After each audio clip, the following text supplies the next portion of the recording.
Hello and welcome to Bronix Reviews. Today we have the core. Yes.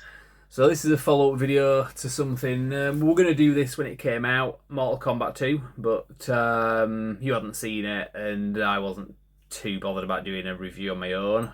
But now you've seen the movie, so what did you think? I enjoyed it, but I think it's one of those films where I think if you didn't like, if you're not invested in Mortal Kombat, I don't think this film's going to win you over. Yeah, there's a lot of like fan service in there as well. And a lot of it's based on things that you would remember from having played the games. Um, Certain little things with characters, not just the games, but also the popular culture that these things were based on as well. So some of the like 80s and 90s action stars, so guys like Van Damme who inspired the Johnny Cage character. I don't think there's any Van Damme references in there directly, unless they've kind of filtered through the Johnny Cage lore. But there's definitely movie references, like he's a washed-up film star, and his film posters when he's at like a fan event, you've got like it's like a Mission Impossible style poster, haven't you? Like the original like 1996 Tom Cruise poster. There's kind of like a bit of a joke on that. So there's various pop culture references as well as the sort of in-house Mortal Kombat references that I think make it a bit more easily accessible for people to understand. Any thoughts on that from the core? Yes, and I know there's like a definite Big Trouble in Little China reference. Oh yeah, because he says that to him, He's doesn't like talking about like the cosplay, and he's like, "Yeah, let me guess, like Big Trouble in Little China." he? Yeah. Yeah, because there's so many characters from that first two, well, the first two games in particular. So you had like Big Trouble in Little China. Liu Kang was Bruce Lee. Sonya was Cynthia Rothrock. Kano was kind of visually like the Terminator, like half his face off with a glowing red eye. All Topher jokes aside. Many other little references and things. And obviously, like you said, Raiden was from Mortal Kombat as well. He was one of the three storms, wasn't he? So, what did you think about the Johnny Cage character in this? Obviously, they saved him for this film. He wasn't in the previous one. I think he might annoy you depending on like, I mean, basically, like, again, if you know the games, like he's pretty much spot on for how he's supposed to be. But I could also see him potentially being a bit annoying if you're like not into Mortal Kombat. Yeah. It's a bit of a missed opportunity, really. I understand why they cast Carl Urban in there, and I wouldn't expect them to cast Van Damme because I think he'd be too old for it now, and he does still do films, but nothing to this degree. It's a missed opportunity. Should have got Scott Adkins to play him because that would have been brilliant. Because I always kind of thought of him as Van Damme's protege. That's not quite accurate, to be fair. But if there was for a few years where he was making a lot of films with Van Damme or straight to video sequels to Van Damme films like Hard Target 2 or Universal Soldier Regeneration. Was it Regeneration or no, Day of Reckoning? I think it was called. Not a bad film, that, to be fair. He Um, is. but there would have been connective tissue to Van Damme if they'd have put Scott Adkins, and he would have been really good. He'd have had the comedic timing down. He'd have been able to do more of his own stunts as well. I mean, I still like Carl Urban, and I think obviously he brought something different to it. But just as Scott Adkins fan and somebody who kind of knows what he's capable of, I don't think they would have. Yeah, I can't picture it having the same kind of appeal to a broader audience, but it would have been a better film in my opinion. And the bits with him in would have been really good too. But respect to Carl Urban, he did the splits, didn't he? And you can kind of tell it was done in a very limited way. Like you only see it for like for a second. It's kind of from an angle, so it's not like I don't know if he was doing like a full on like splits. But to be fair, he's like in his late 40s, I think, so it's kind of difficult. I mean, to be fair, Buff did the splits one time when he was fighting Topher. Oh yeah. Unfortunately, it didn't really go too well for him because it kind of put him at eye level with the Topher. We're not saying what eye, but it didn't end well. Sorry, Buff, if you're watching this. Um, He's not watching. Well, actually, he might be. Shit, sorry, Bob. I think he does. I think you might have trodden in something with both. Um, but yeah, so in terms of the franchise, because I believe they're going to do a third movie, because obviously stuff happens in this with Liu Kang, and it's left open for him to come back in a third movie. Because he was kind of the main character in the original 1995 Mortal Kombat, wasn't he? Liu Kang. It was mainly about him. Yeah, he's been kind of the Yes. kind of like he's in some ways he's not exactly the main character, but he sort of is, if you get me. Yeah, yeah. Yeah, he's not a character that you can just kill off, unlike certain other characters that were in the first movie that were never a part of the Mortal Kombat lore that they then just kill off in this.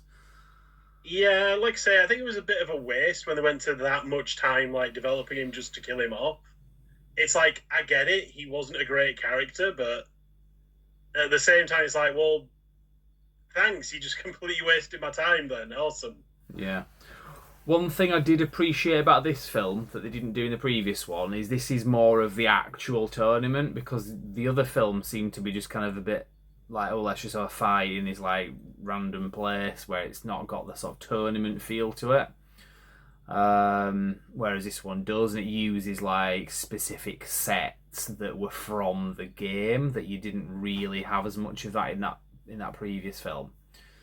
Because it took me right back to when I used to play the games as a kid, especially the second one as well, where there's like the one where there's kind of like a swamp around the area. There's like a sort of footway, and there's like a swamp to either side of it. Yeah, kind of like acid, and the one with like the spikes that shoot up. That is also like Yeah, one that I can remember from like the second game. yeah. It's funny because I was never a fan of the movies. I never saw the movies. It was only in the last few months I even watched the first film. From 1995, because my kind of way of looking at it kind of changed a little bit. Because obviously I like all the movies that the game was based on. So films like Enter the Dragon, for example, or Bloodsport. So, like, really love those films. I've seen them like so many times. And then I used to love the games 1 and 2 when I was a kid. There weren't many games that when they came out I got them, because I had a different kind of computer games console. But that was one where I did. So it's a rare instance where I can actually have nostalgia, original nostalgia for games coming out, and I liked them. So it's kind of, I thought, well, why have I never watched the movies? And I suppose it's because there's not been much really to enjoy with the movies. I mean, the 95 film is like pretty good. The sequel, Annihilation, I've been told not to watch, so I haven't. There was a 2021 Yeah, no, movie. it is bad. Yeah. There was a 2021 movie which, although it's good, it's like not like amazing or anything, so I didn't feel compelled to watch. I didn't even know about it, to be fair, until Paul Cage just sent me a link for this Mortal Kombat 2 movie and said this actually looks good, and I'm like, a Mortal Kombat film looks good? Like, have you lost your mind? That's like crap. Those films are all crap. But I was wrong. I checked it out. I thought that actually looks pretty decent. It's like, well, let's have a look at what's come before then. And like I say, I kind of thought, well, even though I've not got the nostalgia for the 1995 movie, at least I have all the stuff that the games it was based on and what the movies that the games were based on. So, kind of from that point of view, watch it as a part of that whole thing, and yeah, really enjoyed it. Any other news from the core? No. So, how did you watch this? Me and Paul went to see this at the cinema a couple of months ago when it came out. Had a really good time. Thanks, Paul. It was on a special offer on Amazon. Yeah, because it's taken a lot to get me to go to the cinema this year, because there's just not much out. There's a lot of just tat, like Masters of the Universe. Like, there's no way I'm going to go see that. I was kind of open-minded a little bit, but when I heard the reviews and saw more of it, I thought, nah, not for me. Could just go see the Supergirl movie if you want to, Cole. No. Sexist. He's a sexist. Patriarchy. That's what it is. It's not that it's a crap film. No, I mean I'll see it when it comes out. I ain't paid money What? for this. What No. the hell? You'll actually watch that piece of shit? Supergirl, are you kidding me? Yeah, I want to see how bad it is. Oh yeah, you do that, to be fair, yeah. Whereas point is anyway, Mortal Kombat 2 is one of the few films I legitimately wanted to see. So like shout out and thanks to Paul for driving us over to go see that. We had a good time. But unfortunately, just I thought last year was bad for films. This year is just like even way worse. It's getting worse, man. We need some decent stuff. So on that note, anyway, like I said, I'm kind of rambling a little bit now. Did you have anything else you wanted to say about this film? Nothing major. Like I say, it's a good like update kind of. I enjoyed it as like a fan of the Mortal Kombat games. Like it's not really, I wouldn't say like rush out and get it, like get the special ultra edition, anything like that. It's a good film that I'd recommend it if you get access to it. Like it's not going to be the greatest film ever. It's not going to blow your mind, but the fights are good. The characters they're like they should be. They haven't like just rewritten everything and changed everything. Yeah. It does kind of border on slop, but I wouldn't call it that. I think it had enough good going to it. I wouldn't put it down as slop. But you could see if they maybe hadn't done a few of the things that they did to get it right, it would have just been another slop movie like Masters of the Universe or any of these others. So there is a third film coming out as far as I'm aware. So I will happily watch that if they keep it up to this. So yeah, well, we'll leave it there anyway. Like I say, unless you've got any other thoughts. No. Fair play. All right. Thank you very much for watching.